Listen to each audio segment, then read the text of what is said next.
aujourd'hui, on voulait parler dans cette transition de savoir, en fait, prendre un moment, petit arrêt, pour vous raconter un peu le savoir de tout petit, de jeune enfant, et dans son rencontre avec la nature. On vient très humblement, avec pas peut-être une structure de recherche qui est encadrée comme, comme les mesures d'échelle ou d'autres types de recherche qu'on peut avoir, néanmoins qui est tout à fait intéressant puisqu'on a la chance d'avoir avec nous dans ce projet de recherche-action des professionnels qui sont avec tous les jours. Et aujourd'hui, donc Sonia Riel, qui est la co-directrice de la structure, qui va nous raconter un peu de la journée, comment on s'est vécu, comment des choses qu'elle apprécie et qu'elle remarque, puisque l'idée n'est pas de mettre les mots dans la bouche de l'enfant, mais c'est surtout de pouvoir voir avec cet œil professionnel comment on peut apprécier l'expérience de l'enfant à la rencontre de la nature. Donc c'est cette question d'agentivité, l'enfant qui est acteur dans ce qu'il fait, qui est un acteur puisqu'il est reconnu ainsi par l'équipe et les membres qui l'accompagnent. L'événement, c'est le jeu libre, donc l'enfant qui n'est pas dans une activité qui est dirigée, mais qui est dans une activité d'exploration par lui-même, et un savoir écologique, puisque de lui-même, inné, il a des compétences qu'il nous montre tous les jours. Petit contexte d'étude quand même, c'est un projet de recherche-action, pardon, qui a lieu un an après l'ouverture. L'ouverture de cette structure était en octobre de 2023. L'idée, c'était d'identifier les interactions avec les enfants, les tout petits, et leurs interactions avec les éléments de la nature, en quoi la nature afforde, pour s'appuyer sur ce principe de Gibson, l'enfant d'être acteur de son développement. Qu'est-ce qui sont les éléments, les usages, des choses qui se passent dans ce contexte qui permet de soutenir en fait son rôle comme acteur. Ça repose aussi sur un certain nombre de connaissances déjà qui étaient dans la littérature, dans le cadre de thèse, autour des bienfaits de jeu libre de manière générale. Je ne vais pas m'arrêter trop longtemps là-dessus. Je crois que je n'ai pas beaucoup à vous, vous présenter sur ce sujet, mais il y a énormément d'écrits. Je me tourne aussi vers le cadre théorique de Hervingen et Oritz, qui a été écrit dans un livre des Ecological World of Children de Gellert en 2002, qui parle des compétences de l'enfant, des compétences innées chez lui, de bouger son corps, de grimper, de courir, se cacher, déplacer les affaires. Tout ça dans un esprit qui est assez universel chez l'enfant quand il est dans son développement de mouvement de corps. Après, c'est aussi reposé sur une revue de portée de jeux libres en nature que nous avons réalisée avec des collègues canadiens, libanais et ici en France, qui a été sortie cet été dans une revue québécoise. Qui parle justement au constat de tous les bienfaits que nous avons pu déjà remarquer pour les jeunes enfants, mais qui manque encore beaucoup de littérature et d'études pour l'enfant moins de 4 ans. Donc nous avons beaucoup de choses, mais c'est souvent 3 ans et demi jusqu'à 7-8 ans. Voilà, donc c'est dans ce contexte qu'on souhaitait développer notre étude. Période d'observation entre octobre 2024 et juin 2025, donc on est mi-chemin. C'est 2 fois par mois et une durée d'à peu près 1 heure d'observation. Il y a 8 enfants sur les 12 qui ont donné leur consentement, les parents ont donné le consentement. L'âge des enfants, donc on a un bébé de 4 mois qui est maintenant 5, et jusqu'à un enfant qui est de 36 mois. Et c'est une équipe de professionnels qui accompagne les enfants tous les jours, donc 4 femmes et 1 homme.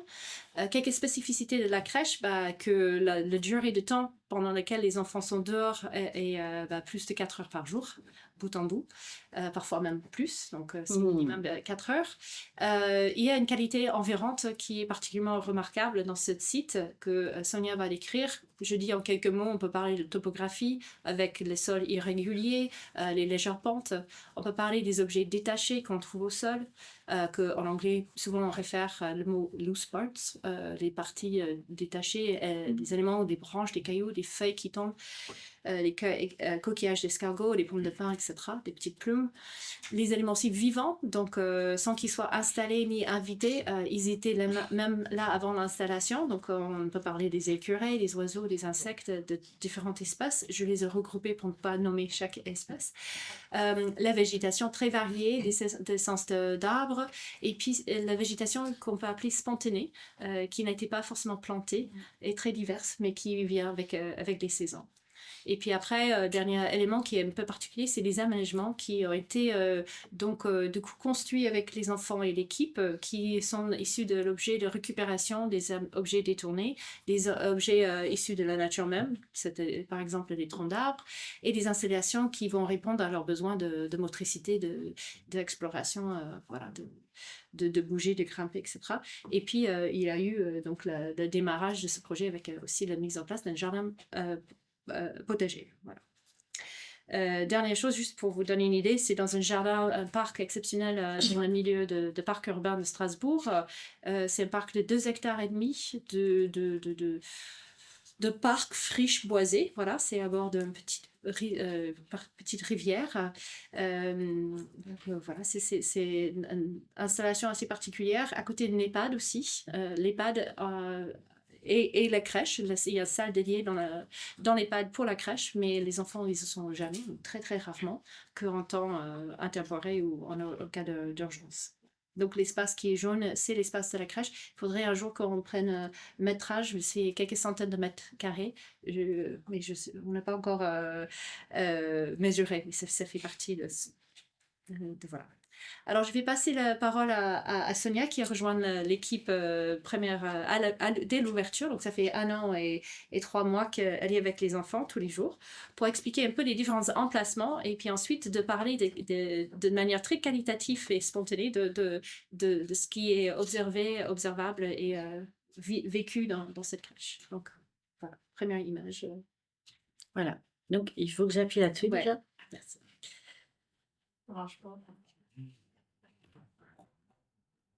Voilà. Ok. Bon, peut-être j'ai pas besoin. Voilà. Donc là, vous voyez, vous avez une première image sur une partie du jardin de la roulotte avec un poirier. En l'occurrence, c'est un enfant qui essaye de grimper. Donc on a beaucoup d'arbres, des grands et vieux arbres. C'est magnifique, c'est une super chance. Mais le poirier là, il fait pas forcément des bonnes poires, mais c'est le seul arbre qui a des branches assez basses et qui permet donc facilement aux enfants de grimper. Enfin, facilement, c'est pas vrai parce que c'est pas si facile que ça, mais ça leur donne la possibilité. Et pour l'instant, sur les 12 enfants, il y en a 2 qui arrivent à grimper aux premières branches. Et c'est pas sans risque parce que après pour redescendre, c'est plus facile de monter que de descendre. Là, vous voyez aussi l'espace, les tables qui est notre espace de repas. Donc, en fait, dans tout l'espace du jardin, on a des espaces, une partie des espaces qui sont structurés et dédiés à quelque chose de précis, qui sert de repère aux enfants aussi, et tout un espace libre avec des herbes hautes, des orties et la nature sauvage qu'on tend pas beaucoup parce que c'est important qu'il y ait vraiment une grande partie sauvage.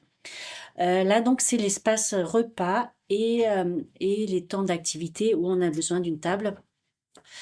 Donc, au niveau du contenu des journées aussi, il y a le jeu libre, comme disait Gillian, et il y a aussi de temps en temps, dans la journée, un moment de temps plus structuré.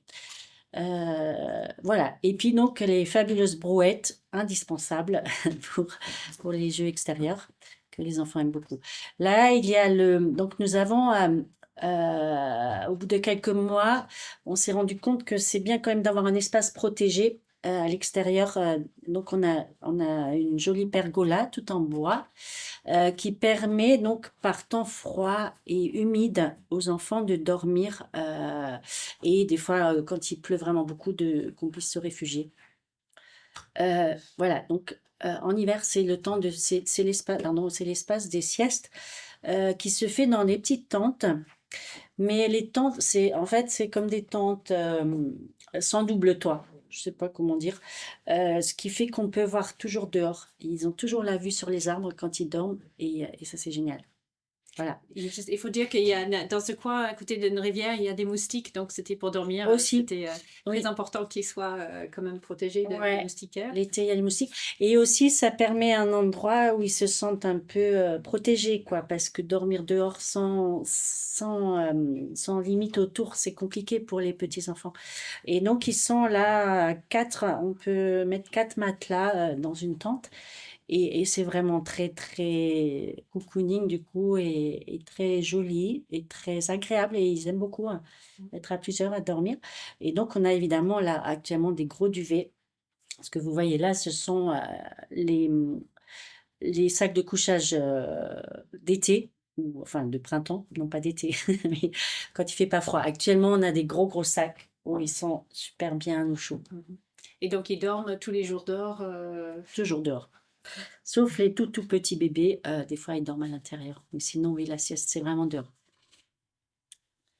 Ça, c'est l'espace d'accueil. Donc le matin, une fois qu'un maximum d'enfants sont arrivés, on se retrouve là dans cet espace qui est donc aménagé avec un petit portillon en branche de saule que j'ai construite.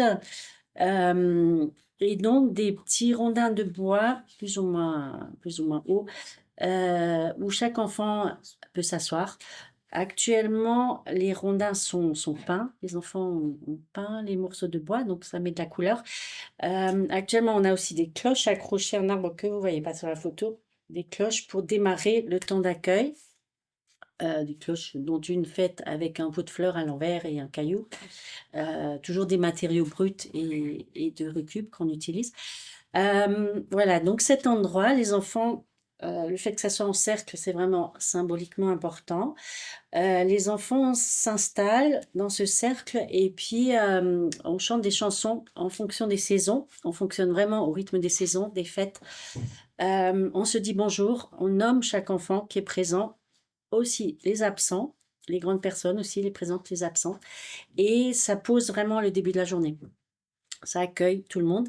Et on chante et après il y a un temps de musique certains matins, dont la guimbarde que les enfants aiment particulièrement. Et après, il y a un temps où on boit un coup de tisane. Et après, recloche et on part pour les temps de jeu libre. Voilà, alors là, c'est un début de tipi. Actuellement, il est un peu plus fermé, mais pas trop. Et voilà, ça, c'est un endroit, pour l'instant, on ne sait pas encore, il n'a pas de fonction particulière, mais les enfants s'y réfugient de temps en temps. Des fois, on y chante quelques chansons, des fois, on fait un peu de musique, des fois, on s'installe juste, ou des fois, l'un ou l'autre enfant peut s'isoler. Voilà.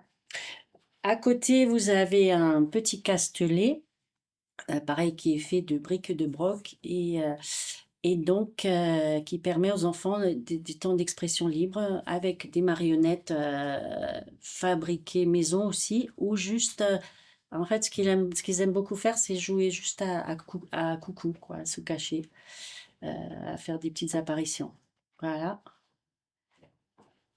Alors là, il y a un tunnel qui fait partie d'un petit parcours moteur avec des bouts de bois par terre et puis un passage. Peut-être juste à ce niveau-là, avec ce qui est intéressant, c'était le développement de différentes installations, de le voir progressivement, qu'on a du mal à faire dans les images-là, pour répondre aux besoins des enfants qui étaient observés de vouloir Ouais. se balancer, de passer en dessous. Et puis ces installations ont été un peu un travail entre l'équipe et les enfants, de les implanter. Tu m'avais dit que le sol, là, c'était, tu avais planté avec certains autres membres de l'équipe, mais aussi Mm. avec des enfants. Oui, oui, oui, oui, oui, oui, oui. Oui, oui, et ça c'est vrai, ça s'est fait progressivement parce qu'au début on avait un espace vide en fait et, euh, et il est quand même immense et c'est vrai que les enfants progressivement on a repéré les besoins, des besoins de se cacher, des besoins euh, de repérer des endroits précis quoi et d'avoir un espace organisé et pas juste vide. Voilà. Après, progressivement, on adapte. Des fois, on arrache et on refait autrement. Par exemple, il y a un tunnel plus petit que celui-là encore. Je ne sais pas si on l'a en photo. Vraiment tout petit, où on pensait qu'ils allaient passer à quatre pattes, mais en fait, pas du tout. Ça reste un mystère, mais peut-être parce que une fois que les enfants marchent, en fait, je crois qu'ils n'ont pas trop envie de repasser au stade quatre pattes. Ils sont plus à l'aise à marcher. Voilà, ça c'est un espace intéressant parce que c'est vraiment en relief, c'est ce qu'on appelle la colline. Elle est petite, hein, mais pour les enfants, elle peut être grande. Donc ça permet là de grimper, ça permet, ils aiment beaucoup être, on voit pas trop là, mais c'est quand même assez pentu. Et quand ils sont tout en haut, déjà ils sont contents. Et puis ils adorent courir, descendre en courant, en se roulant aussi. Des fois, ils mettent du temps à se laisser rouler, mais là, ça y est, il y a les plus grands, ils s'amusent à rouler dans tous les sens, à faire descendre les brouettes, les balles. Ça permet vraiment plein de jeux moteurs, cet espace-là. Et puis, après avoir témoigné plusieurs fois où les enfants vont trébucher, ils vont tomber, ils vont Oui, rouler, oui, ce qui est intéressant justement avec la pente parce que ils vont ouais, forcément avoir cette irrégularité. Vous n'avez pas tout à fait compris que quand ils descendent ça en courant, bah, ça, ils prennent encore plus d'élan. Ce qui est intéressant, c'est quand ils mm, tombent, bah, cette notion, ils tombent sur déjà de l'herbe, hein, c'est pas quelque chose de dur. mm, Et puis, ce moment où ils sont allongés, ils regardent les personnes autour. Parfois, ils chouinent ou pleurent un petit peu, mais souvent, ils se lèvent. Et en fait, c'est ça qui est très intéressant, c'est cette déjà, parce que aussi, souvent, il y a des distances plus importantes pour aller. Voilà, et c'est intéressant de voir que des enfants, ouais. ils se mettent debout de eux-mêmes et que cette pente permet non seulement de monter, mais aussi de tomber. Ouais. Et du coup, c'est aussi chargé émotionnellement parce que il y a des enfants qui ont peur de monter, qui demandent à ce qu'on leur donne la main. Donc, des fois, le copain ou la copine à côté tend sa main. Il y a des enfants qui ont peur de descendre. Il y a des enfants qui descendent à quatre pattes. Il y a des enfants qui pleurent parce qu'ils n'osent pas descendre. Il y en a d'autres qui se mettent le défi d'y aller, mais alors ça met une pression incroyable et ils éclatent de rire de façon démesurée parce que tellement c'est des sensations fortes, quoi, pour des petits enfants. Ouais, il y a comme ça un mélange d'émotions et aussi par rapport aux sensations. Il y a de l'air, mais il y a aussi de la terre. Bon, on en reparlera tout à l'heure. Des fois c'est mouillé, des fois c'est super sec en été, voire piquant. Donc c'est aussi toutes ces sensations-là. Il y a aussi tout en bas un tas de feuilles d'automne. Donc des fois, ceux qui osent courir depuis tout en haut, ils atterrissent ils se jettent littéralement dans les tas de feuilles d'automne. Et voilà, oui, ça donne vraiment plein de choses assez chouettes, quoi. Mm. On va parler des quatre. J'avais demandé si Sonia pouvait nous raconter peut-être quatre points saillants qu'elle voulait partager selon son expérience de travail avec les enfants tous les jours.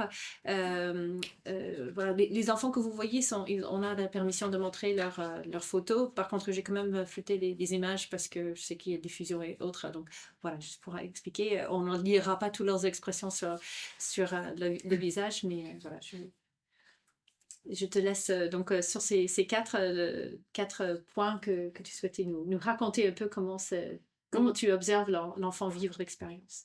Mhm. Euh, donc, les bébés explorateurs, j'ai appelé ça. Alors, le vent souffle, les fleurs chantonnent et Antoine, 4 mois, couché sur le dos, c'est pas tout à fait l'image, mais c'est pas grave. Couché sur le dos, c'est en fait une étape avant la photo où déjà il bouge, mais les tout petits bébés, ils peuvent pas encore bouger, donc ils passent du temps couché sur le dos. Antoine, 4 mois, couché sur le dos, regarde défiler les nuages, bouger les branches d'arbres, voler les oiseaux. Magnifique le plafond.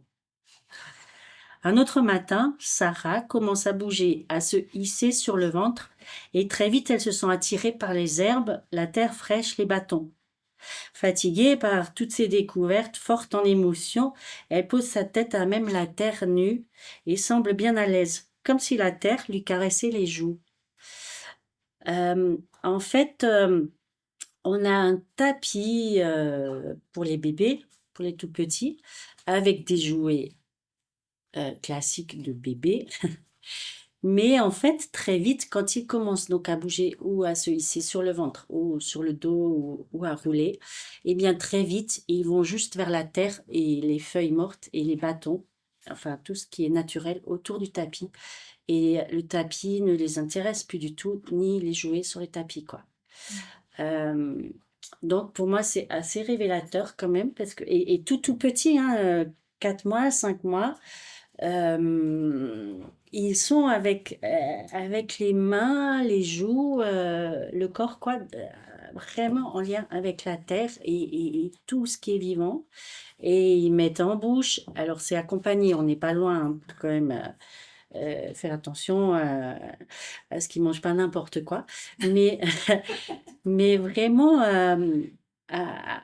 au stade où ils mettent tout en bouche, c'est des bâtons, c'est des feuilles, c'est la terre. Et c'est pas les jouets qu'on a achetés destinés à mettre en bouche. C'est pas ça qui les intéresse en vrai.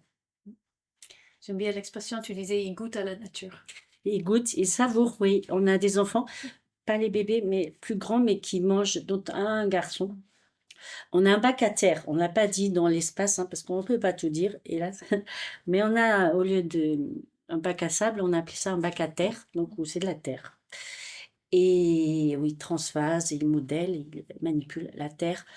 Et donc, un garçon, il mange littéralement, mais vraiment des morceaux de terre. Mais c'est incroyable, vraiment. Voilà. Euh, euh, Je passe à la suivante? oui, Ok. oui, ok. Là, donc, il y a une autre petite structure où ça permet juste de passer en dessous, quoi. C'est pareil, c'est des bâtons de bambou. Et ça fait juste un petit tunnel comme ça, où il passe dans tous les sens. Et ça peut être rigolo.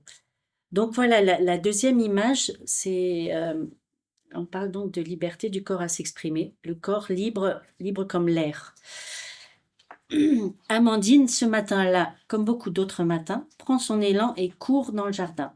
Elle court, et la voix très vite l'accompagne. Elle court et elle crie, puis elle court et elle crie et elle rit aux éclats. Très vite, Ibrahim se sent appelé et il l'accompagne. Et voilà une symphonie encore en voix et en joie. Ça exprime vraiment, vraiment la joie.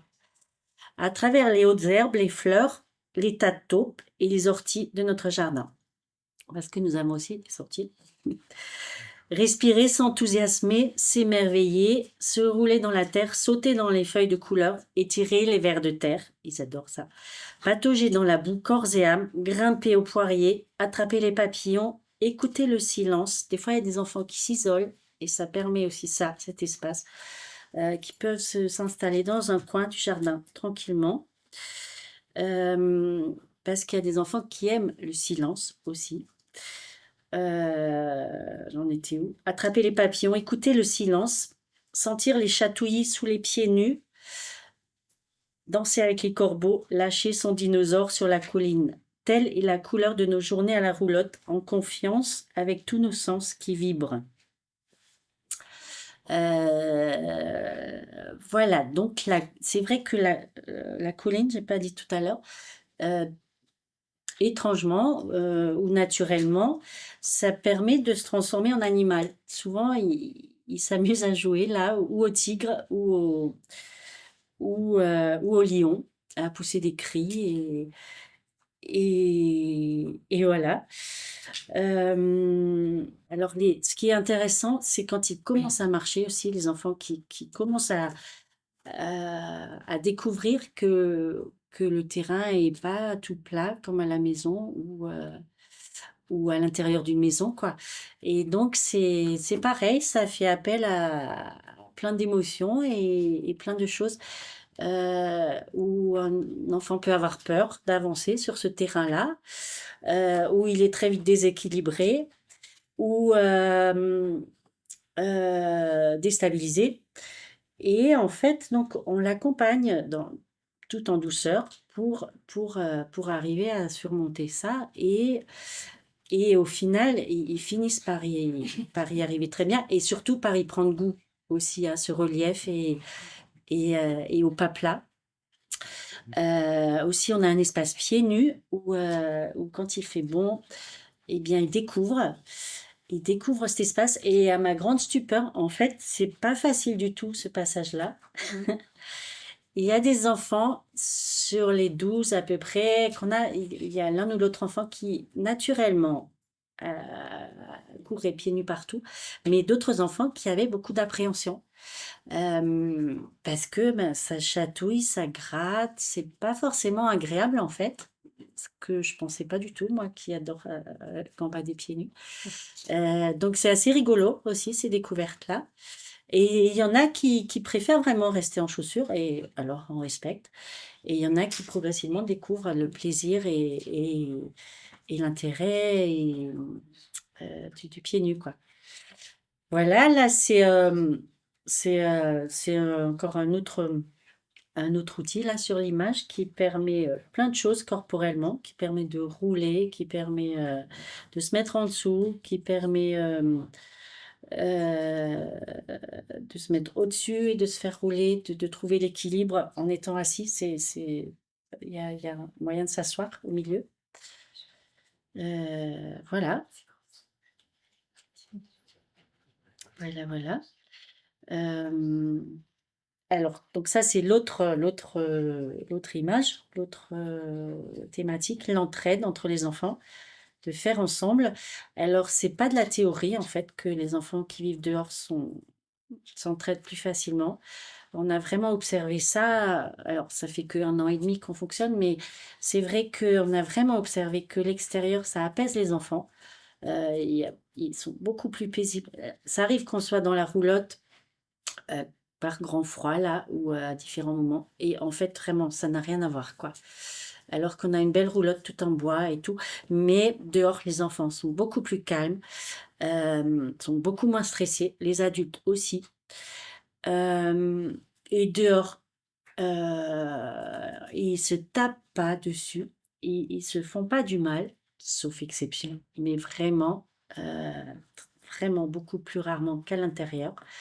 Le peu d'accidents, mais pas grave, hein, des petits bobos, on a eu à l'intérieur de la roulotte, jamais dehors, alors qu'ils utilisent des bâtons, enfin, tout ce qu'ils trouvent. Euh, et donc, par exemple, on a souvent observé quand ils tombent dans les herbes hautes, parce que donc au printemps, l'été, l'herbe pousse et on tond un minimum. Et les enfants, ils connaissent pas beaucoup les herbes toutes hautes. Et c'est assez anxiogène pour certains enfants. D'ailleurs, on a des allées qu'on tond hein, pour quand même pouvoir circuler. Et à côté des allées, il y a les herbes sauvages et hautes avec les orties, des fleurs, des insectes, des papillons, plein de super choses. Et, mais il se trouve que certains enfants s'y aventurent, d'autres jamais. Alors qu'on ne leur dit pas de pas y aller, au contraire. Et on leur dit pas non plus d'y aller. Ils ont la liberté d'y aller ou pas. Mais il se trouve qu'il y en a qui ont très peur des herbes hautes. Et quand ça leur arrive d'y aller pour aller d'un point à un autre, plutôt que de faire un détour sur les chemins, il leur arrive de traverser sans même y penser ou quoi. Et ils peuvent tomber facilement. Et alors, très vite, il y a d'autres enfants qui viennent les aider à se relever, à leur tendre les mains. Euh, et c'est vraiment pas une vue de l'esprit, quoi. C'est des expériences de tous les jours. La colline aussi, très souvent, quand un enfant se retrouve à quatre pattes, il y en a un autre pas loin. Alors que l'enfant pleure pas forcément. L'enfant ne demande pas forcément de l'aide et ne crie pas au secours forcément. Mais les autres, ils sont très observateurs et très attentifs, en fait, à ce qui se passe pas loin. Et ça, c'est pas le cas dans la roulotte. Et pourtant, c'est les mêmes enfants, quoi. C'est les mêmes. Et aussi la solidarité, la coopération, l'attention à l'autre, on l'observe beaucoup parce qu'on a donc un mélange d'âge et on n'a pas un coin où il y a les bébés, un coin où il y a les grands. Euh, Ils sont mélangés et il se trouve qu'il y a des grands enfants, des enfants de 1 an et demi, 2 ans, qui sont très, très sensibles aux petits euh, à leurs besoins. Ils sont très attentifs à leur apporter des fois un mouchoir ou aussi à juste s'asseoir à côté d'eux des fois. et à prononcer leurs noms parce qu'ils commencent à parler, et à prononcer les noms des bébés. Beaucoup, beaucoup de grands disent les noms des bébés souvent, plus souvent que leurs collègues plus grands. Il y a vraiment une espèce de tendresse comme ça par rapport aux petits euh, et qui est vraiment, vraiment flagrante aussi à l'extérieur.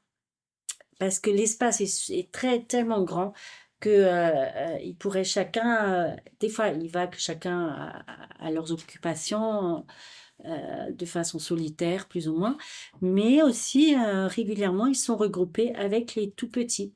Euh, voilà. Là, c'est un temps d'expression corporelle. On a un moment, une fois dans la semaine, où on a un atelier d'expression corporelle où on commence en mode assis, toujours en cercle, parce qu'en cercle, c'est vraiment chouette. Tous les enfants se voient. Et, euh, et donc là, c'est le moment où dans l'atelier, on commence à se réveiller le matin en exagérant, en bâillant, en s'étirant, en poussant des cris divers et variés, avant de se lever après et de passer à plus de mouvements. Tu me dis c'est pas tout, oui, mais... Ouais, oui, oui. Et voilà, donc le quatrième point, c'est l'expression de la créativité au naturel, de la créativité à l'état brut. Euh, Donc, par exemple, alors évidemment, tout ce qui est transphasement, tout ce qui est dinette, ça c'est tous les jours, c'est tout le temps, c'est avec pareil, des matériaux de récup, on a récupéré des gamelles, des casseroles. On a un casserolier, un arbre à casserole, euh, que vous voyez un peu là au milieu. Au fond, il est un peu abîmé parce qu'ils ont un peu cassé les branches. Qui étaient déjà mortes, les branches. Donc, euh, donc c'est un arbre, on accroche des casseroles, des tuyaux, et les enfants, après, ils les prennent pas. Et donc, c'est des vieilles casseroles, des vieilles poêles qui leur permettent de faire mille et une expérimentations, autant sonores que de les remplir, les vider, euh, avec tout ce qu'ils trouvent par terre. Voilà. Ensuite, Farida, par exemple, avec des branches de saule que j'avais ramenées pour une construction précise, eh bien, avant que j'ai eu le temps d'entamer la construction, elle prenait les branches et elle les mettait. On a un espèce de siège, c'est une caisse en bois qu'on a récupérée avec des petits interstices comme ça, vides. Et donc, Farida, elle, avec les branches de saule, elle les mettait là, dans les interstices, toutes les branches, et ça faisait une super création. Un autre enfant, par exemple, un matin, donc on ouvre à 8 heures et on est vraiment dans un magnifique endroit où on a la chance d'apercevoir pas le lever vraiment du soleil, mais presque. Et il est juste un peu plus haut, au fond du jardin, le matin.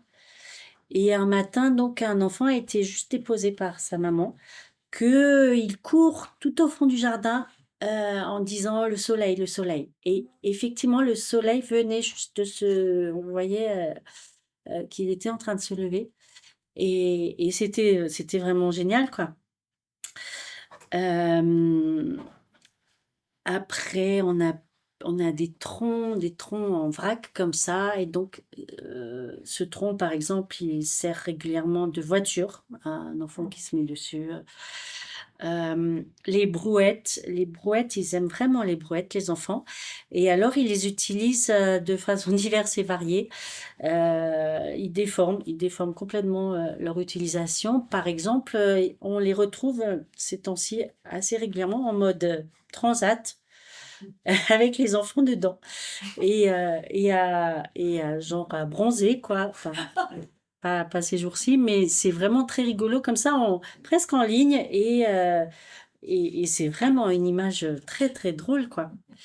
Et ils ont inventé ça tout seuls. Après, ils se mettent dedans et ils se poussent les uns les autres avec des fois des accidents, pas graves évidemment parce que les brouettes sont pas hautes, avec la difficulté du poids d'un enfant. Euh, ils sont confrontés à ça aussi. Euh, Et il y a un enfant, un printemps, il venait tous les matins avec une pâquerette dans la main. Il nous apportait tous les matins une pâquerette qu'il trouvait en chemin. Euh, et c'était franchement, vraiment super extraordinaire. Voilà, Euh, merci. Vous voulez conclure avec un mot de conclusion ou Alors, j'aimerais un mot de... Alors, on fait aussi des fêtes à la roulotte. On fait de façon saisonnière, normalement. C'est pas encore tout à fait en place, mais on a déjà fait 2 fêtes avec les parents, où les parents sont invités, où les parents coopèrent même, où on fait en mode auberge espagnole, donc les parents apportent leur spécialité, s'ils ont envie, aucune obligation. Et c'est des moments de partage importants avec les parents. Et sinon, oui, les fêtes des saisons, évidemment. Pour conclure, eh bien, c'est dehors que l'enfant développe au mieux la totalité de son être, a dit Louis Espinassou. Voilà, je pense que c'est un beau mot de conclusion. En fait, c'est intéressant et j'apprécie beaucoup que tu nous livres ça de cette manière très poétique. On n'est pas dans les faits euh, de comparatif ni de mesure. On est là dans l'appréciation de professionnels par rapport à ce qui est vécu dans la structure, à savoir que, bon, aussi, on sait très bien les enfants pleurent, il y a des moments plus difficiles, j'ai pu témoigner aussi. Donc, Oui, c'est, bien sûr. cette voix d'enfant, il est intéressé à transmettre d'une manière ou l'autre, puisque, en fait, c'est lui aussi placé, on a le droit de l'entendre, en fait, ces journées, de ce qu'il vit, comment ça se passe pour lui, de différents types. Et je pense que c'est le replacer, même cet être qui est tout vulnérable, qui n'a pas de parole, c'est de porter un autre regard ou écoute par rapport à comment ça se passe. Et c'est ça qui est intéressant d'avoir ces projets de recherche ou cherche-action, en tout cas de se questionner, puisque toute la longueur de la journée, on se pose des questions, comment les savoir, comment les identifier, comment les reconnaître en fait et replacer. Et ça commence pas à un âge scolaire, ça commence pas à une famille lorsqu'il devient travailleur, ça commence en fait avec cette société, c'est ce que j'ai compris, cette transition écologique, pour faire un peu de conclusion même de la journée, et qu'il n'y a pas de limite d'âge ou de situation socio-économique ou autre qui nous impose une hiérarchie, une légitimité autre d'avoir un accès à la nature et de faire valoir notre connaissance. Donc voilà, je vais pas prendre trop longtemps sur une conclusion pour la journée, mais peut-être on peut laisser la salle réagir ou faire un commentaire ou une question. Voilà. Moi j'ai une question, et c'était du coup autant une question pour vous que pour la présentation de tout à l'heure qui a été coupée par l'alarme. J'avais une question justement par rapport à est-ce que vous avez pu mesurer d'une manière informelle, mais l'impact que ça pouvait avoir aussi sur les parents, parce que très souvent les parents conditionnent l'enfant peut-être à la peur de la nature ou peut-être à une facilité à aller dans la nature, mais est-ce que justement l'enfant peut devenir dans certains cas un exemple pour les parents, ou alors même parce que l'enfant dort mieux le soir, les parents dorment mieux, est-ce que vous avez vu un impact vertueux chez les parents? Je pense que effectivement, ça serait très intéressant de faire plus de questionnaires avec les parents, puisque c'est un acteur très important. On a déjà entendu sur le premier éducateur de l'enfant, c'est le parent, bien sûr. Donc, je pense que ça serait intéressant de le faire. Après, il y a des bruits et des informations que nous avons. Et là, je cite d'autres recherches que j'ai faites, enfin, des observations que j'ai faites, où j'ai pu échanger avec des parents qui vont revenir à dire « Ah, c'est lui qui m'amène en forêt, c'est lui qui me dit des choses, c'est lui qui m'a montré. » Donc effectivement, on peut l'avoir, on l'a pas quantifié, mais en tout cas, on sait que quelque part, ça serait intéressant d'aller creuser plus comment l'enfant au sein d'une famille peut modifier un comportement. En tout cas, les questions, je fais attention parce que il y avait une période dans l'histoire en France et partout en Europe d'instrumentaliser l'enfant et la période de l'enfance pour pouvoir atteindre un objectif éducatif envers les parents. Un parent, il fait au mieux qu'il peut, et je pense qu'il est aussi dans le respect, enfin il faut avoir ce respect d'où il est et d'où il vient et ses croyances, etc. Donc l'idée c'est pas de changer ça. Par contre, il est toujours intéressant de savoir un peu les impacts des expériences effectivement et comment ça peut venir dans les familles. Donc pourquoi pas effectivement mener des enquêtes auprès des familles, mieux apprendre comment eux ils vivent l'expérience aussi. Pour l'instant, c'était une recherche-action avec les professionnels d'observer en quoi la nature, en fait, ces éléments naturels, et je pense que Sonia, vraiment un grand merci d'avoir un peu nous a fait voyager, transférer de manière très qualitative et inspirante quelque part, même si on sait que tout n'est pas beau tout le temps, etc. C'est pas de romantiser l'enfant, mais c'est aussi de lui donner quand même une voix, et quand il rit, il rit, et quand il court, c'est le corps. Enfin, il y a énormément d'expressions, et je pense qu'on a du mal à prendre le moment pour le regarder, l'observer et le faire, ce savoir-là, donner une valeur à ça pour ce qu'on prévoit pour lui. Donc c'est intéressant je pense, de recontextualiser les choses et porter l'écoute aussi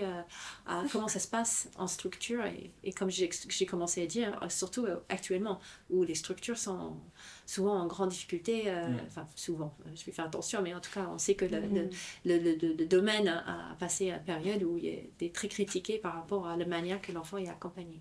Tu peux ajouter quelque chose? Oui, dire du coup sur votre question. Dans l'exposé du coup que j'ai présenté, j'ai pu donner des exemples pour montrer qu'il y avait les parents qui avaient une incidence sur le comportement des enfants malgré ce qu'on essaie de mettre en place. Et à l'inverse, il y a aussi eu des changements au niveau des parents. Il y a par exemple chez mon profil écocentré qui m'a dit que les week-ends, avec ses parents, ils faisaient des sorties à vélo. Et ils allaient faire des pique-niques en plein air ou quoi. Et ça, c'était des choses qu'ils ne faisaient jamais avant. Et que du coup, c'est elle qui a réussi un petit peu à intégrer ça. Après, ils le faisaient pas non plus souvent, mais au moins ils sont sortis en famille, ils ont fait du vélo et ils ont pris un pique-nique dehors dans la nature. Donc ça peut quand même modifier certaines conceptions, même chez les parents. Moi, ce que je voulais dire, c'est que chez nous, ce qui était super intéressant, c'est qu'il y a des parents qui n'ont pas choisi au démarrage de la structure. Il se trouve qu'on a démarré en milieu d'année et que du coup, sont venus des enfants qui étaient sur liste d'attente et des parents qui avaient absolument besoin d'un lieu d'accueil. Donc, ce sont des parents qui n'ont pas choisi cet endroit pour le projet. Donc, c'était super intéressant. Et franchement, alors oui, tout n'est pas beau et merveilleux, mais franchement, on a eu très très peu de parents qui étaient réticents ou contre au bout d'un moment, quoi. Alors bien sûr, le truc, c'était le froid, les bébés dehors et tout ça, mais les parents ont été très très coopérants. Et on a aussi un super mélange de cultures, beaucoup de cultures, de personnes de culture africaine ou maghrébine qui vivent pas forcément en lien avec la nature, enfin du moins pas à Strasbourg actuellement. Et donc ces personnes-là qui sont vraiment très peu initiées, entre guillemets, très peu immergées, eh bien ils étaient en globalité vraiment intéressés par ce qui se passe. Pas de façon théorique, mais comment ça se fait qu'on peut faire dormir mon bébé dehors, là et très vite, ils ont fait confiance. Très vite. Franchement, j'étais assez surprise, quoi, par comment ça se passe de façon... il y a aussi des parents qui nous disent, par exemple, si je vois ça, un papa, entre autres, qui nous dit régulièrement, moi j'aimerais bien être un enfant là. Alors que c'est pareil, il n'est pas branché écologie, transition et rien, quoi. Et moi je trouve ça vraiment passionnant, quoi. On a vraiment des super retours. Et il y a des parents qui nous ont dit, par exemple, tout à l'heure, je parlais des enfants qui courent, mais vraiment de façon libre dans ce grand espace. Il y a 2 parents qui m'ont dit, mais à la maison, il fait ça aussi, quoi. Il court, sauf que enfin, devant la maison, il y a la rue, quoi. Il y a des voitures, donc c'est pas les mêmes possibilités. Mais mais en disant que c'est vraiment génial qu'ils puissent profiter de ce grand espace de façon tellement joyeuse, quoi, entre guillemets. Euh, Après, je ne sais pas s'ils vont, eux, aller en forêt après ou quoi, mais en tout cas, ils sont curieux de ce que c'est ce truc, et ils sont coopérants. Et aussi le côté sale, quoi. Moi, je suis toujours épatée parce que franchement, vraiment, ils sont pleins de boue de la tête aux pieds certains jours. Et, et les parents, on n'a pas eu de retour vraiment désagréable, quoi. Certes, des fois, ils nous disent, mais quand même, mais de façon très, très gentille et respectueuse, quoi. Et encore, très rarement, on a eu des retours sur pourquoi il est sale, quoi. Je vois l'heure qui tombe, mais il y avait encore une question. Alors, une là et... Ok. Moi, c'était juste savoir où est-ce que vous avez trouvé les combinaisons des enfants. Là, je pense que ce qui serait intéressant, c'est que avec Teresa Music, on va peut-être mettre des références. Alors, il y en a beaucoup, et j'essaie de ne pas nommer tous, mais il y en a beaucoup, des sites maintenant en France. Je sais que, bon, voilà, je peux le dire, à Decathlon, on en a trouvé aussi des choses qui étaient pas chères. Pour information, je sais qu'il y a un réseau Petite Enfance qui est en train de monter Tous dehors France, voilà, et qui va faire des webinaires, justement pour donner toutes les astuces, où acheter le sac de couchage, comment ça fonctionne pour les endormir, etc. Donc, il y aura ça commence le 2 mars. Bon, on restez en contact, puis on communiquera ça. Oui, alors merci beaucoup pour le fond et la forme. Et ça fait du bien, je reprends l'intitulé, mais on parle d'expertise citoyenne, on parlait ce matin de savoir expert et de savoir d'expérience. On a besoin des deux. Et je trouve ça super qu'à l'université, on puisse avoir un témoignage comme ça. Enfin, déjà, sur la forme, vraiment un grand merci. Et après, je suis obligé de poser cette question-là, mais concrètement, quelles sont vos relations avec la PMI ? Moi, j'ai adoré votre première diapo. Il est question de cailloux, de coquilles d'escargot, de bâtons. Et je me dis, on n'est pas tous logés à la même enseigne. Vous avez trouvé le bon interlocuteur, la bonne interlocutrice. Je pense qu'il faut dire quand même quelque chose. On était énormément accompagnés par le PMI. C'était une grande aide. Ce projet n'avait pas pu, mais clairement, on a eu l'agrément, on est ouvert. Ils ont vu le lieu, ils ont vu la roulotte, ils nous ont accompagnés, il faut le dire. Après, ce qui est compliqué, je dirais, c'est que, comme tout, c'est souvent lié à des personnes, comme tu viens de souligner. Et donc, ces personnes changent. Et après, on a tous on va dire, notre petite échelle interne sur notre confort de prise de risque, etc. Ça modifie. Donc, certains vont regarder une coquille d'escargot et qui vont dire attention, ça coupe, ça peut être dangereux. Et d'autres qui vont dire est-ce que c'est beau esthétiquement, ça répond tout à fait le principe 6, contact avec la nature, etc. Donc, je dirais qu'on est toujours, et on sera toujours dans cette subjectivité, interprétariat de qu'est-ce qui est bon pour l'enfant et pas. Une chose, je pense qu'il faut souligner, et puis ça c'est le travail de tous nous, peut-être de tous, voilà, à la fois à la recherche, c'est de montrer en fait les actions qui sont menées, là où, voilà, pour améliorer chaque fois qu'est-ce qui marche, qu'est-ce qui marche pas. Et puis, je veux dire, il y a des professionnels, on embauche des professionnels parce qu'ils le sont. Donc, ils sont professionnels, ils accompagnent, et puis je pense que c'est un rôle et on a besoin aussi de remettre ça. Ce que j'ai pu observer dans tous les entretiens que j'ai fait avec les professionnels pendant ces 5 dernières années, c'était que de retourner, enfin d'aller dehors, ceux qui étaient même réticents, ils disaient mais on a nous-mêmes une libre expression, nous-mêmes on se sent plus libre de pouvoir faire des choses, de pouvoir vivre les choses. Donc ça, je pense que la PMI aussi a cette question à se poser pour l'attractivité de métier, qui est un grand questionnement confrontant le secteur actuellement. Donc je pense que le PMI c'est un allié, mais évidemment c'est normal, son rôle c'est de vérifier que ça se passe bien. Donc il ne faudra pas qu'on confronte disant comment c'est possible que tu penses que ça c'est pas bien. Il faudrait aller, alors qu'est-ce qu'il faut pour en fait accompagner, pour voir ce qui se passe, si ça c'est... voilà. Bon, après, on a quand même des difficultés avec les nouvelles contraintes qui étaient mises, hein, pas plus que 6 enfants dans la roulotte. Avant, c'était OK, c'est les dosilités. Enfin, voilà, donc on a des changements qui vont impacter le projet de manière structurelle. Alors, ça, c'est effectivement, ça pose d'autres questions. Mais je dirais, c'est plus là-dessus que est-ce qu'il y a une coquille pain de pomme ou une branche ou quelque chose dans le jardin. Ça, ce n'est plus une question aujourd'hui. tout. Non. Et ils sont venus plusieurs fois, hein, quand même, parce que... à questionner diverses choses.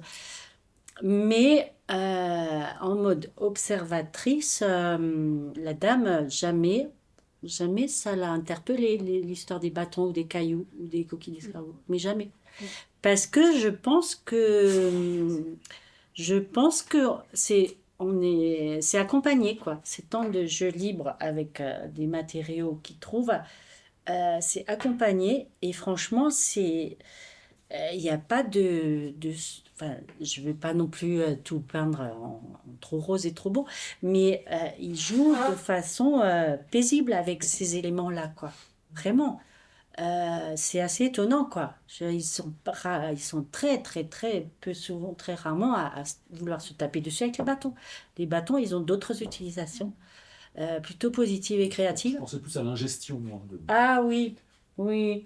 Bah, ça non plus, en fait, hein. Est-ce qu'on avait... Oui, on avait des bébés dehors. Euh, eh bien non, elle n'a pas trop réagi par rapport au contenu de ce que faisaient les enfants. Plutôt par rapport à des choses de sécurité, d'hygiène, de normes, mais pas par rapport à ces choses-là. Ou alors, je ne suis pas au courant. mais même dans sa position d'observatrice, cette personne n'avait pas l'air choquée par ces choses-là. Donc, c'est super, quoi. On prend peut-être une dernière question pour finir. Ouais, vu le taux d'encadrement qui est quand même beaucoup plus confortable, le prix de la crèche pour les parents, il n'est pas plus élevé qu'une autre? Non. En fait, c'est une crèche qui est en partenariat avec la ville de Strasbourg, d'ailleurs, qui a une subvention qui rentre dans le cadre de PSU. C'est-à-dire que toute famille de la ville de Strasbourg pourrait postuler pour y aller. C'est fait par la commission qui est menée à la ville pour choisir quelle famille selon l'âge, etc. Donc il n'y a pas de facteur socio-économique qui pourrait être un frein d'accès. Et c'est ça un aspect et puis très, très intéressant du projet, comme disait Sonia, Ouais. c'est que les familles qui viennent ne sont pas forcément des familles qui sont à la recherche de nature. Donc, C'est juste les places qui sont limitées, j'imagine. c'est ça, c'est le C'est pass ça. en limité, donc c'est un agrément de 12 enfants, avec jusqu'à 14. Donc c'est effectivement ce cadre-là qui reste un peu spécifique. Alors ça serait intéressant aussi de regarder les profils maintenant que ça tourne, la première année. C'est des familles, il y avait plus de 80% de familles qui étaient en dessous de seuil de pauvreté à la structure. Là, c'est en train de changer, donc puisque ça devient un peu désirable pour des familles, justement à la recherche de ce type de pédagogie. Du coup, faut voir comment ça va évoluer, mais en tout cas, c'est abordable pour toute famille de Strasbourg, habitant de Strasbourg, d'accéder à cette crèche. Ce qui est super. Ce qui est quand même remarquable. Ouais.